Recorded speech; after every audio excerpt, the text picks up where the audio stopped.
Всем привет, друзья! Вы снова в гостях у Плотнеруда. И я хотел бы сегодня рассказать про удачный день, счастливый день, день вылазки на ежегодную выставку видеоигр Gamescom 2025. Поехали!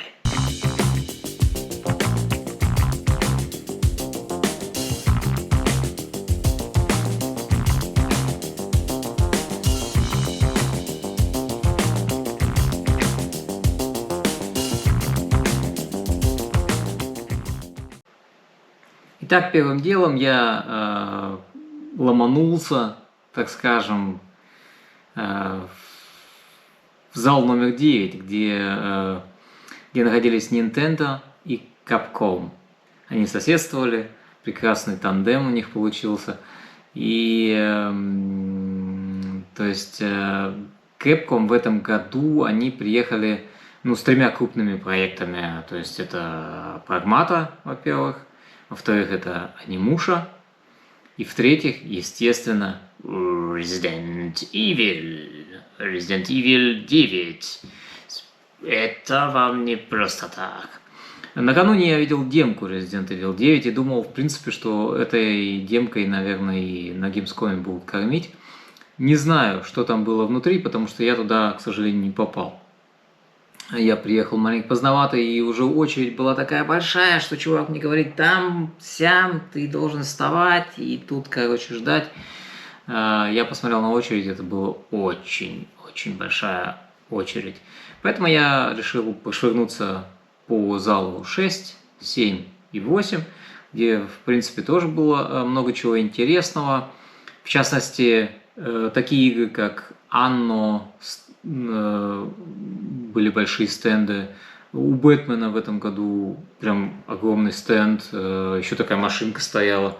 Машинка в Лего. В общем-то, это была часть Бэтмен Лего. Я так понял, что продолжение первого Бэтмена Лего, который я чуть-чуть играл. Мне, в принципе, он очень понравился. Вот, Спонж Боб была какая-то новая часть, очень яркая, красочная. Little Nightmare 3, по-моему, скоро выходит, тоже она была. Вот. Меня очень сильно заинтересовала Konami со своими играми. Естественно, это Silent Hill F и, Metal Gear Solid Delta. Было бы чего рассказать братам, но нет. Вы посмотрите на это, там 4 часа ожидания. 4 часа! Я столько не выдержал бы. Вот, и, просто-напросто туда я тоже не пошел. К сожалению, я почему-то пропустил Индиану Джонса, и вообще весь стенд Xbox прошел мимо меня. Или я пошел мимо него. Ну, в общем, я его просто-напросто практически не видел. То есть Индиану Джонса я прям конкретно хотел поиграть. Но, по-моему, я знаю, почему я это пропустил. Потому что голова моя была забита тем, чтобы попасть в зал 11. А что было в зале 11, спросите вы? Да в зале 11 я тоже никогда не был. Да что же ты там забыл-то, Андрюх? Спросите вы. И спрашиваю я себя тоже. Вот, кто не знает, в хале 11, то есть в этом зале, там присутствуют блогеры, очень известные блогеры и вообще просто контент-креаторы, которые уже очень влиятельные, профессионалы. И то есть их фанаты могут к ним прийти и, в принципе, пообщаться и взять там автограф. Вот. Я никогда таким не занимался. В принципе, мы один раз там были, когда-то лет 8 назад. Я туда зашел, никого, естественно, не знал тогда еще. Вот. И вышел. Вот. В этом году я решил рискнуть, набрался наглости. И вуаля! Я познакомился с Ириной Майер. Очень-очень приятный человек. Одна из самых, наверное, симпатичных представительниц вообще русскоязычного косплея, да и, наверное, не только русскоязычного. В принципе, Иринка, она не нуждается в рекламе, я думаю, потому что у нее в одном инстаграме Там больше миллиона подписчиков, вы можете себе представить. Вот. Девушка-миллионник, так скажем. Можно так сказать про девушку, как про город? Девушка-миллионник. Следующее, что я интересного увидел, это выступление группы Jiggy Tones. Группа под руководительством Бена.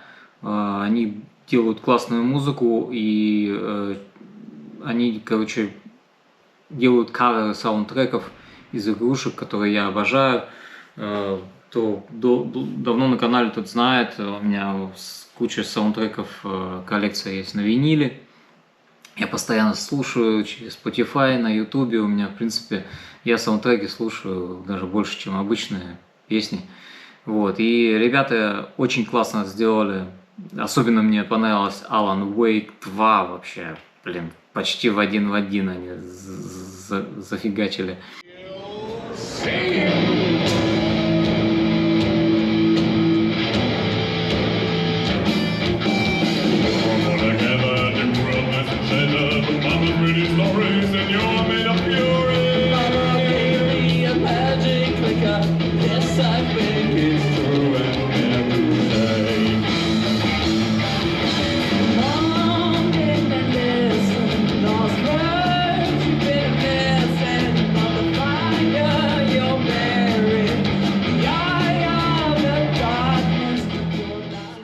Вот, от Соника была классная мелодия, классный кавер. Final Fantasy они делали, Persona 5. Единственное, что мне маленько не хватало, это вот ретро каких-то там композиций, допустим, ну, с Контры, там, не знаю, там, с Castlevania, что-то такое прям старое, олдовое, то, что мы так любим, вот, или тот же Quake хотя бы. То есть, ну, ребята развиваются, видно, что, блин, Бен вообще мультиинструменталист, обалденный парень.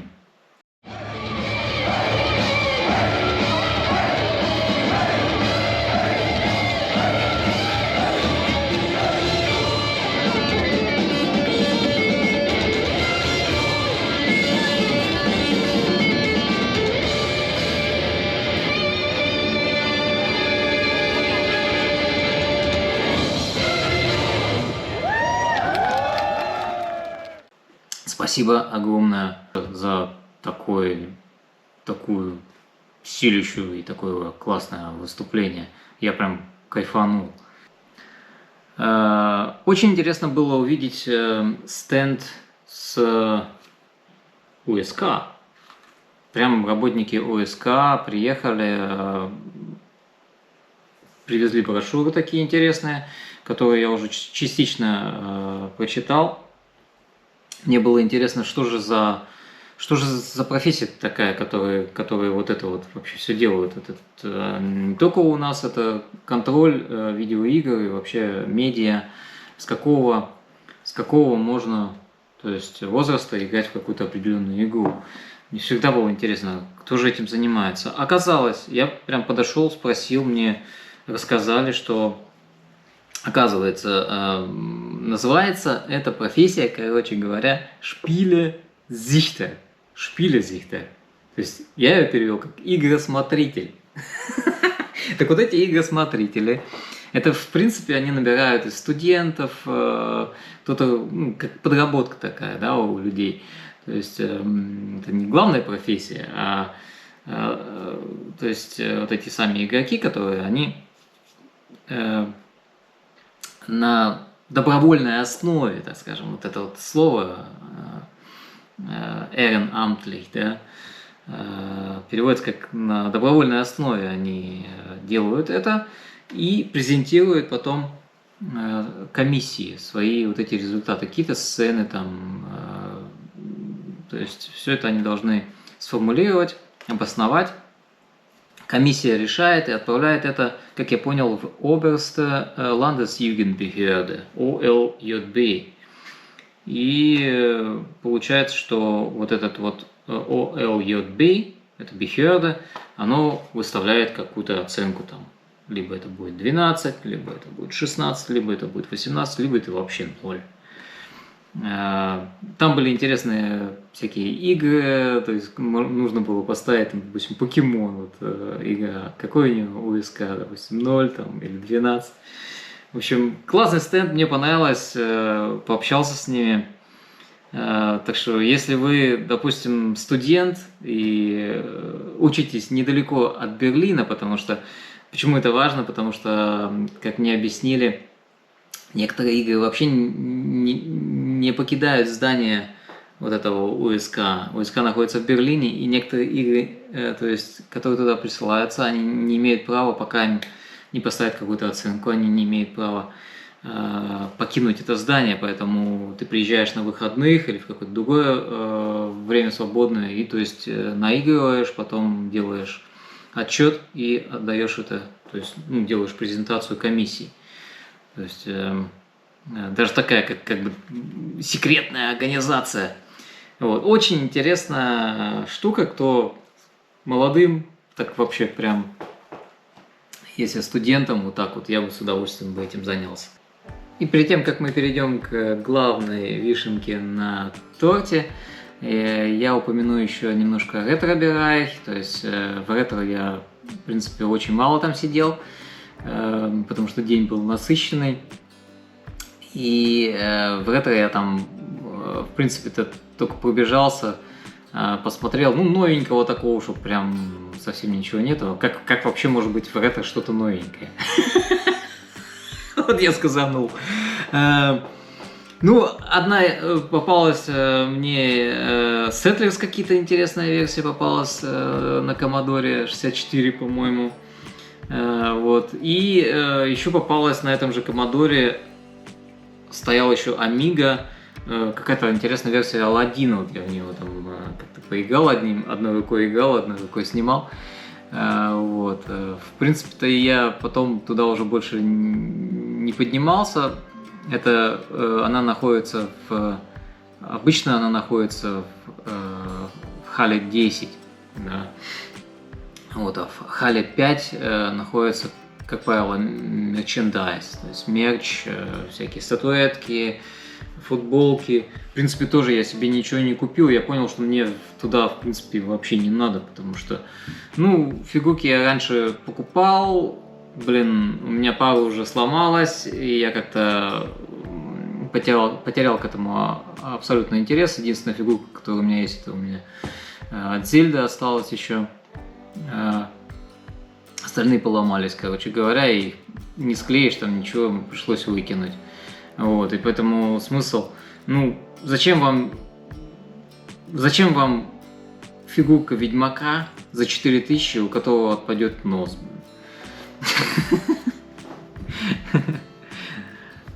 Так вот, друзья, пока я смотрел концерт, мне мой друг Колька Ведьмак, его многие знают на моем канале, пишет такими большими буквами: «Ну-ка, Андрюха, быстро играть в Metroid 4!»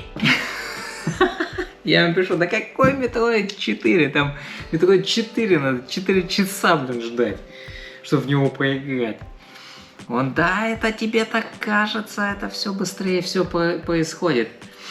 Я такой подумал и решил, а чё бы не попробовать. И действительно, после концерта я пришел опять в 9-е, да, получается, это 9-й зал, там, где Nintendo соседствовал с Capcom.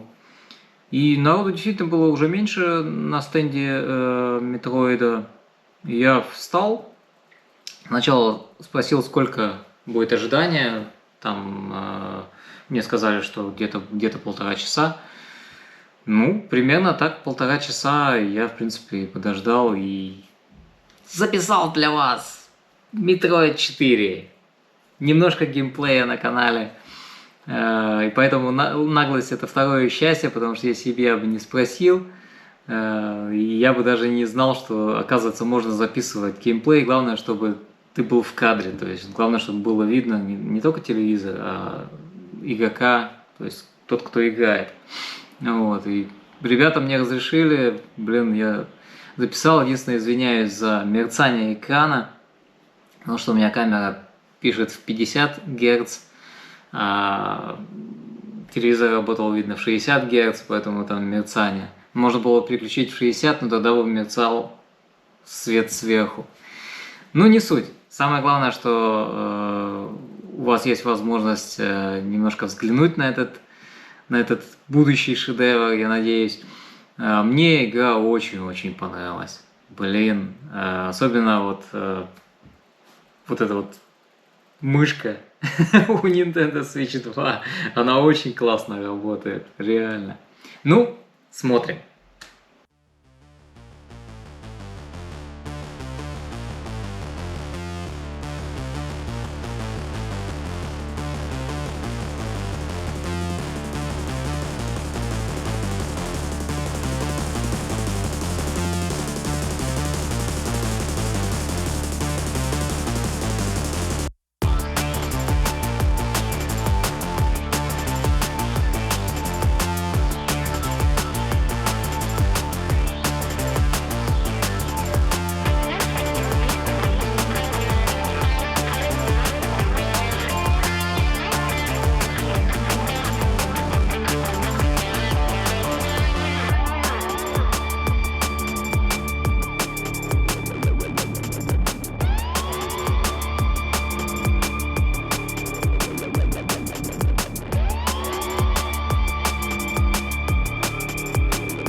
Колька, дружище, спасибо тебе за твой советище. Без твоего совета я бы пропустил бы такое действо, такой опыт.